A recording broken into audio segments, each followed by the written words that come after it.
Hi folks, and welcome to their Saturday Morning Samoflange. I'm Matt. Finally got my kids come in here, and even though I tell them not to do it, it must be the babies. They are screwing around with the volume, turning off mics. This is the third time I've tried to record, and I was like, it's not really picking up that well, is it? Not on the spectrum here, but it is now, so we're all good now. So this is one, I did have someone planned to be here today, but I do not know where they're at. They were supposed to come out here, and I guess they forgot. I sent them a text with a question mark. I mean, they should have known plans were tonight, but I guess they were too busy. Anyway, maybe have them on next time. So today I wanted to talk about and this is an idea I had last week. It kind of hit me. I was like, oh wait, that's a big one. That's a big topic there. I'll save that for a rainy day. And I'm just going to go ahead and do this. Sequels that ruined a legacy.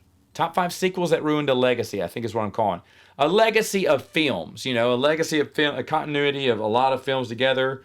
Was there one stinker in there or whatnot? There's one stinker. If you could remove, it wouldn't have been a bad, series of movies, so to speak. So for instance, Matrix 3. That's not one of my picks here, but I'm just saying, maybe you like the first two, but the third one just kind of let the whole series down. Yeah, possibly. It has to have some ending though, right?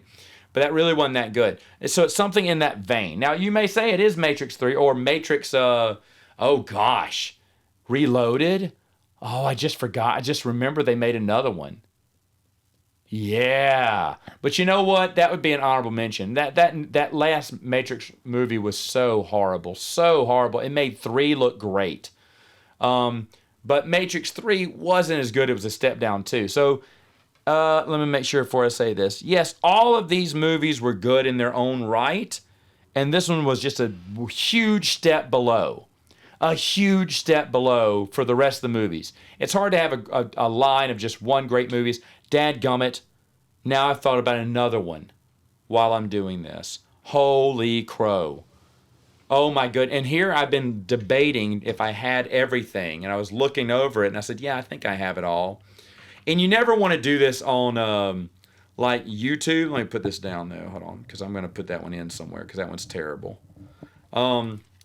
Because, or Google, if you Google these answers, I don't agree with some of the results that came up. In fact, I didn't do it for this one because I've kind of stopped doing that because what most people consider to be the best sequel, the worst sequel, the blah, blah, blah, I don't. There's something better, there's something worse. So this one is definitely bad. Oh, my Lanta. I guess it'll knock that one out. Okay, so I have 2 honorable mentions now. I'll go ahead and say this. One honorable mention was Terminator Genisys. And you're saying, Matt, that was terrible. I know. I enjoyed every Terminator. Yes, Terminator 3 wasn't the best, but it was fun. And nothing could come. I mean, following Terminator 2, get out of here. Anything was destined to fail. You couldn't have done anything better after Terminator 2. Terminator Salvation, I loved. I really loved the direction of the movies. That was supposed to be a trilogy talking about the battle. That's what I wanted to hear now. No more of this going back in time, young John Connor crap.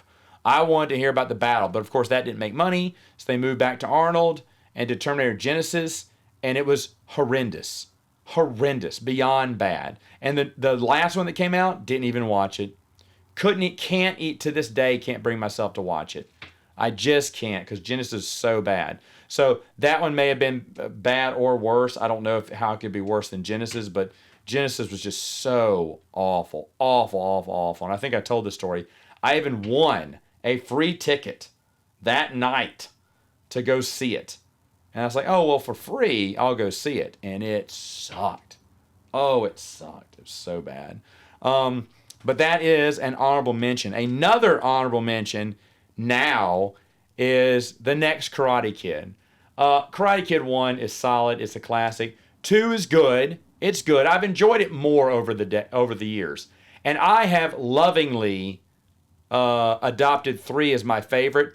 It's the worst of the trilogy, but its campiness and over-the-top moments just have always made it fun for me. When I saw this as a kid, I remember telling everyone, all the kids in my neighborhood, that when I saw it before a lot of other kids did, because I can't remember, we weren't allowed to watch it in the movie theater, but the moment it came on video, I happened to spend that a week at my grandparents all by myself, just me. And we rented movies all the time. And one of the movies I rented was Karate Kid 3 because it had just come out.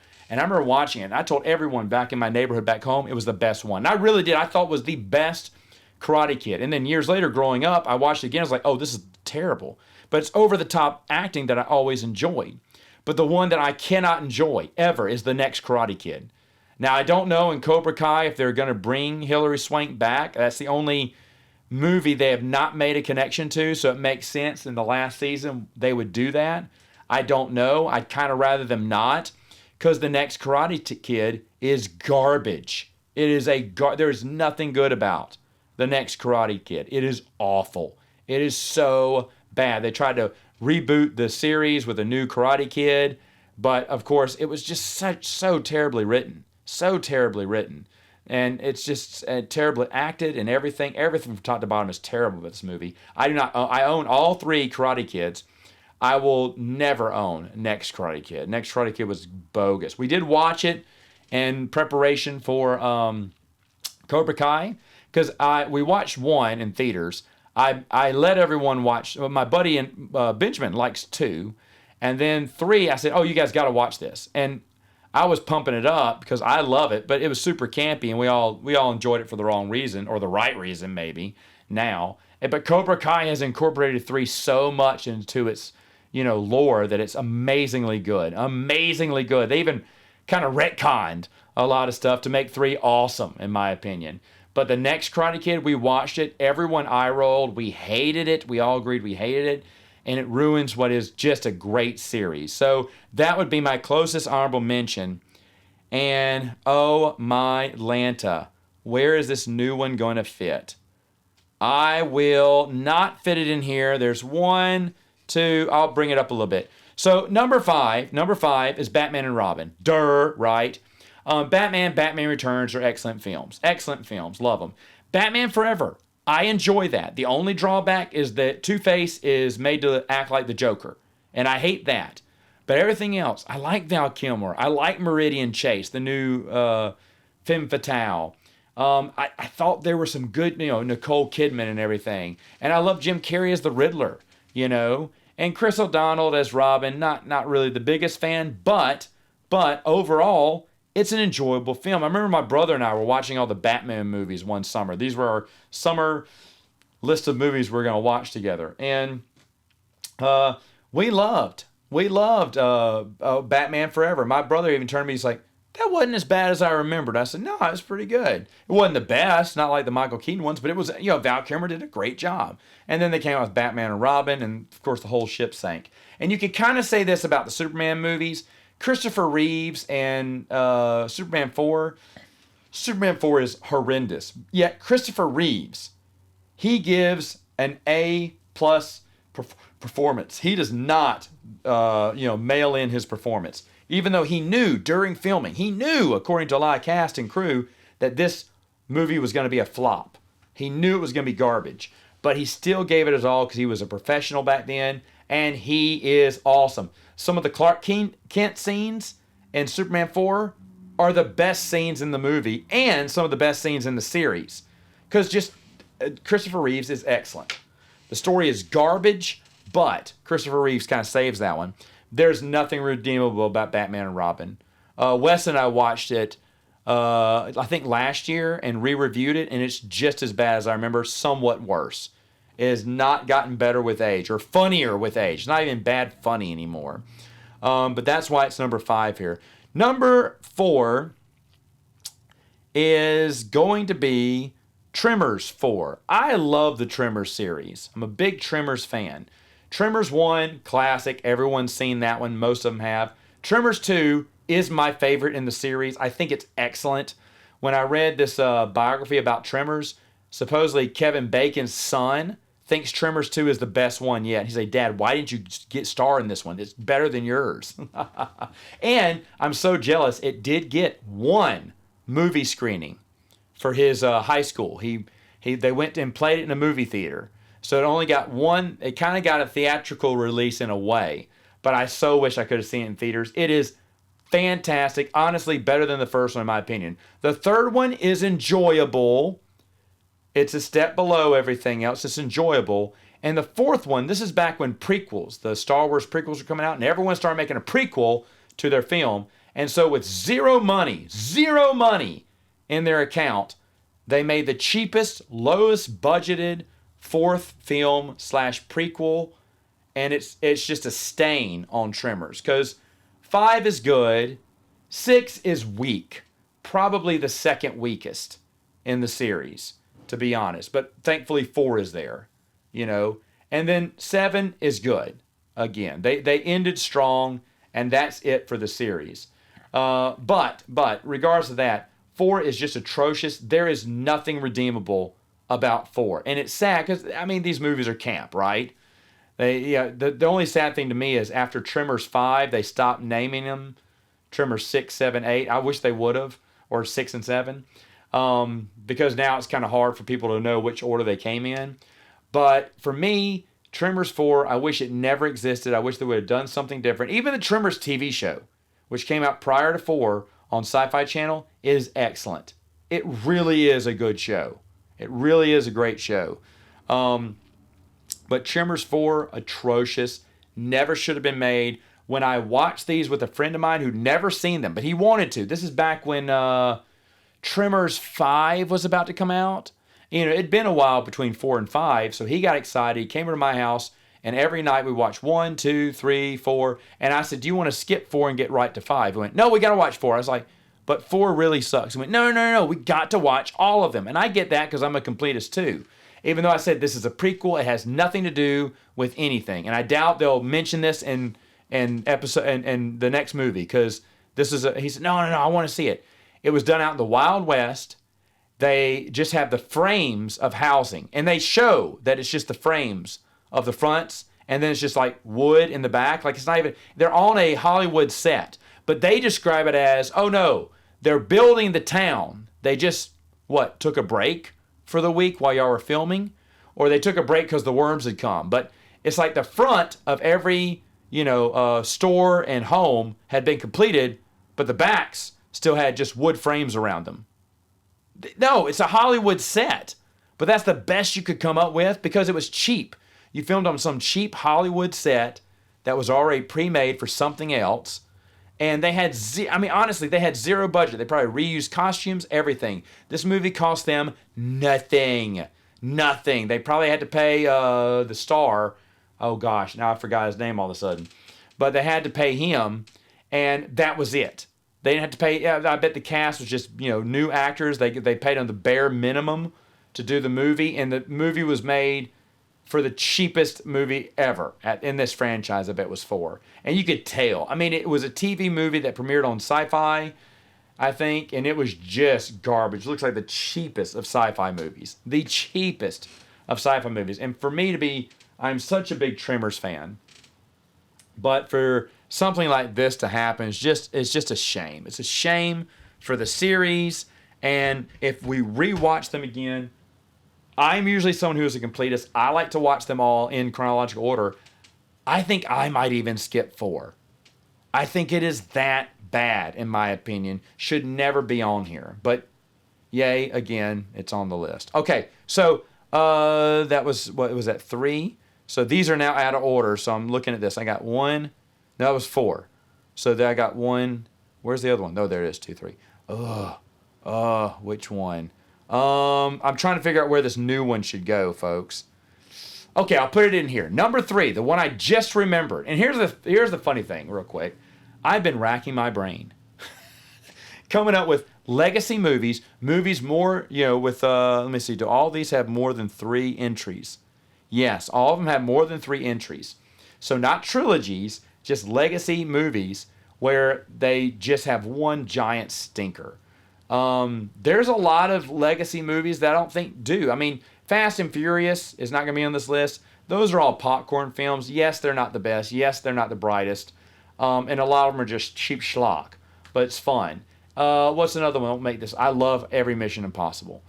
I've never seen the James Bond, but I'm sure someone could point out a stinker in the James Bond, or maybe there hasn't been a stinker in the James Bond. I don't know. I haven't seen those. But there are other legacies that go on for quite some time and don't deliver stinkers. Stinkers on this bad a quality. So what do I mean? Folks, this one is called Insidious the Red Door. It is the final, I guess, the final chapter in 5 movies. My nephew and his friends came over last Halloween, I think, or after Halloween, because we had just finished up watching a bunch of scary movies, and maybe it was December. We started late last year and went until March of this year or February. I can't remember. But we were watching, I think it was March. We were watching all the Insidiouses. They wanted to watch Insidious, and it was Christmas time. I thought, well, that's funny. Let's watch Insidious. And so we did, and it was just as good as I remember. Everyone loved it. Well, then come January, we started picking it up again, and we watched Insidious 2. Insidious 2 is better than the first movie. It is really solid. And it'd been a while since I'd seen these, so I was kind of scared they wouldn't be as good. And Insidious 3, we watched that one later on, a few weeks later, and it's good. It's good. They left the family alone. They did a different storyline, and we enjoyed it. It was different. It didn't follow the same formula. And I said, you know what? It wasn't the same formula. It wasn't the same family, but I'm glad, and we all agreed it was a pretty good movie. And I was very happy that this quick trilogy we had watched had stood up to time. But then, of course, there's one called Insidious the Last Key, and then Insidious the Red Door that had just come out previously. So in February, maybe we finished these in February, but we watched Insidious the Last Key, and it was excellent. It was scary. We enjoyed it. It's a prequel to the series, as is 3. I think 3 and 4 are prequels, like things that set you up for Insidious the movie. In fact, 3 thought it was going to tie into 1, so it ties into 1 at the end. 4 ties into 1 at the end. Yeah, everything ties up because they thought, this is it. This is the final prequel movie, and now you watch Insidious. No. Wait. We have one more adventure, and then you watch Insidious. And it didn't. That doesn't bother me. 4 was really good. We really enjoyed it. And I was so excited because I thought, wow, all we have left is the Red Door. And that, because I knew the premise of it, that brings back the original family. Years later, their son's in college now, and now the dreams are starting to haunt him. You can't lose with this, right? This is excellent stuff. I am super excited. And we were all super pumped for the Red Door when we read about it. We were like, yes. Because we were just marveling, especially after we watching The Last Key. We were marveling about what an incredible job Insidious had done. Strong movie after strong movie. And we admitted that 2 was the best, then 1, then right behind 1 was 3 and 4. I mean, right behind them. I mean, we just thought everything is so close. There's nothing that has lost its edge or, its respect. They've made quality movies each time. Boy, Red Door, can it beat 2? That's what we were thinking. Maybe it can beat 2. And the answer, it sucked. It sucked. For only the last 20 minutes did something happen. And when that happened, it was boring and dull and drab. And I would look at each other and said, I am so disappointed that a legacy series, such as Insidious, was doing excellent, batting 1,000, as they say in baseball, until the last movie. Are you kidding me? It was horrible. I will never watch The Red Door again. If I watch all the Insidious movies again, I will not be watching The Red Door. The Red Door is that bad. It's that bad. Now, I know I've seen the first 3. I don't know if I ever saw The Last Key. I thought I had, because I thought I'd seen them all. But when watching it, I remembered nothing. And I admitted to the group, hey guys, I said I'd watch this, but I remember nothing. So maybe I didn't see it. But either way, the movies are great, but Red Door, what a stain on that Red Door for the Insidious series. Now, horror genres do a lot of, movie sequels and stuff. You look at Evil Dead, 3 movies, TV show, spin-offs or reboots or whatnot, which I have not been impressed with. Because Bruce Campbell, he is the Evil Dead franchise. You got Jason, which those movies are very campy, but like I said, there's a bunch of stinkers in there. Same thing with Freddy Krueger, it's hit or miss with him. And the only one that semi holds up, is the Halloween series. Yes, Halloween 3 is a stinker. I love Halloween 3. My wife, when we watch all through the Halloweens, we do this every other Halloween, I think. But when we watch through them, my wife skips the night where Halloween 3 is playing. She does not want to see it. She hates the movie. But Halloween 1 and 2 are excellent. I enjoyed 3. I am a fan of 4 and 5. I think 4 and 5 are really strong, especially for movies in that era. 6 is a little weird, but they were trying to tie in a lot of the mysticism about Michael Myers. A young Paul Rudd in it. I don't mind it. I think it's fine. The death of Dr. Sturgis. And the thing is, the actor died in real life before they could finish filming. If you watch the 6.66 cut or whatever, that's an interesting cut too. Either way, though, it's an interesting series. What was the other one? Oh gosh, now that I think about it, okay, no, I know why this one didn't make it because I already thought about this one. Of course, Halloween H2O is the 7th movie. It's a soft reboot, but everything can fit in, right? Everything can fit in because we know she went under witness protection. Yeah, that's what they're saying. She went under witness protection. So she didn't die in that car wreck, as Ford told us. She was in witness protection. And she wanted to keep her daughter safe, which is why she never mentions her in the movie. She changes her name, has a son, has another life. So we can't hate Jamie Lee Curtis's character because she was doing what was best for her daughter. Abandoning her daughter. And the worst of the series was the next one that came out, the Halloween Resurrection, which was awful. But its redeeming quality is the opening scene with Jamie Lee Curtis the first time her character dies in the original timeline before the rights got sold to someone else. That one, it was a good death. It was a good opening scene, and the rest of the movie sucked. So when we watch them all the way through. But if my wife were to tell me when we got to Resurrection, because she saw Resurrection, yes, she forgot how bad it was. But I would watch the first 10 minutes of Resurrection, and I would just stop right there. But I enjoyed that first opening scene from Resurrection. I really did. I thought it was good. So that's why that one's not in here. But again, like I said, all of these horror, and I don't know all the horror legacy movies, but the one for me that got it was, unfortunately for Insidious, a modern day legacy of horror movies that just didn't hold up. You can also talk about The Conjuring now that I think about it. Right now, The Conjuring's had its 3rd movie with a ton of spin-offs. The Conjuring 3 sucked. That's a trilogy, though. But The Conjuring 3 absolutely sucked compared to 1, which is excellent. One of the best horror movies ever made is Conjuring. Conjuring 2, good, but definitely a step down from greatness. 3 is just pathetic. It's pathetic. All the spin-offs, Annabelle's or Yawns, La Loria, my nephews loved it. I thought it was okay. The Nuns are classic jump scares, but they have had 1 or 2 good scenes. I really did appreciate Nun 1 and 2. Again, kind of generic. But they try to do spin after spin off. I don't care about that. But maybe I think they're doing a Conjuring 4. But goodness gracious, 3 was just schlock. It was so bad. All right. But still is not on my list because right now, not counting spin-offs, it's just a trilogy. Number 2 is Toy Story 4. My goodness, I love the first Toy Story. I think it's excellent. Yes, the animation looks very dated now, but I still enjoy it. Toy Story, solid movie. Toy Story 2 gets forgotten a lot, but I like the idea about the collector who doesn't want to play with the toy. He wants to, refurbish it, put it on a shelf, watch it collect dust. Toy collectors of old toys from their childhood that we don't play with anymore. Grown men like myself who buy toys and don't play with them. And I was like, okay, I like the theme, I like the idea, and the story was fine. First one was about Buzz, second one's about Woody. Yay! And then, years later, they come out with Toy Story 3, which has got to be the best thing Pixar has ever done.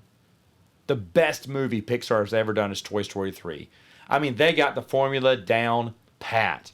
And to be honest, yes, Yes, they got me. Not the scene where they're all holding hands about to die, which a lot of people cried in the movie theater for that. But I did get a big lump in my throat when the kids are playing with Andy one last time. And as he drives away, they're thanking him, saying goodbye to their previous life from living in a box in the attic. It's beautiful. It made me want to go back and apologize to every one of my original toys. I don't play with them anymore. I mean, honestly, Toy Story 3 is a freaking masterpiece. And then they come out with Toy Story 4. Now, I am super excited about Toy Story 4, too, because they had made some direct-to-DVD movies. Toy Story Tower of Terror or something, which is okay. It's about McDonald's meals and stuff, which I thought was fine. It's okay. There's a bunch of shorts that I've seen that have been kind of fun. The one where Rex goes into the bathtub and parties with all the bathtub toys is hilarious. It's actually one of my favorite shorts. But the best TV direct-to-DVD movie is Toys That Time Forgot. It's fantastic. It is fantastic. It should have been the plot for Toy Story 4, because in this one, video games have taken over. And the little girl doesn't want to play with toys. She wants to play with her video games. And I love that. I thought the theme was great. So when they brought Toy Story 4, and it's about what? Antique toys in toy shops? And it was terrible. I mean, like beyond bad. Like I was watching it the whole time going, what is going on here? This is horrendous. And it was. It was absolute garbage. So Toy Story 4 ruined the legacy. And my number one, I love Die Hard. The first one, a classic. The second one, unappreciated, but glorious. The third one, solid. And if the first one did not exist, the third one would have been the best movie they ever made. The fourth one, solid. Years later, and John McClane has still got it. I loved, laughed, and thoroughly enjoyed 4. And then when 5 got announced, I was like, yay, let's do this. A Good Day to Die Hard is so bad that there was a Die Hard battery commercial starring John McClane that went on for like 5-6 minutes. You can watch the unedited, big mini movie on YouTube. That mini movie, which is ridiculous because John McClane's, they don't say John McClane, but Bruce Willis's battery, of course, runs out, so he has to get to the store to buy a new Die Hard battery for his car, but he's being chased around. It's kind of like a Die Hard sequence. Man, oh man, was that better than Good Day to Die Hard. I to this day, I watched it in theaters, it stunk. I rewatched them again, and I thought I loved one scene. I said, that one scene is pretty good. And then I rewatched them, I can't remember, like a couple of years ago. And I thought, maybe I will look back on Good Day to Die Hard and say, well, there's maybe 1 or 2 good scenes in here. No. Everything about Good Day to Die Hard is horrible. It's so bad. It's so bad. This is the onset of Bruce Willis's probably medical issues or whatnot, his health. Because he looks like he doesn't care. He looks like things were done in one take. He said, nope, I'm not doing any more for the day. I'll just print that. Because he mailed in his performance. It's so wooden. It's so flat. The whole movie, makes you. His performance takes the air out of the tires on this one, and just drives into the ground. And before his retirement, and they revealed his illness, I was praying they would do a 6, because supposedly the 6 was going to be a prequel sequel where John is getting back with Holly, but then there's a young John McClane with Holly, played by a different actor. I was like, yeah, do that story. I want to see that story. In fact, do anything to cover up the disaster that is 5. Please don't let 5 be the last thing we see John McClane in, but it is. And I don't know if I'll ever watch. And I love Die Hard 1 through 4. I think they're all great movies. Nothing bad about them. All within a step of each other if I was to rank them. 1, 3, 4, and 2, but 2 right behind 4. I mean, I just think they're so solid. And 5 is nowhere near that list. It's on some other list. But that is the worst one. Okay, folks. So I may have named them all. May have done some spoilers too. But in the comments, let me know which legacy movie which sequel movie spoiled a legacy of movies. Maybe you agree with me, maybe you don't. Maybe you have some that I have still forgotten right now. But let me know, and I'll see you next time on Saturday Morning Samoflange.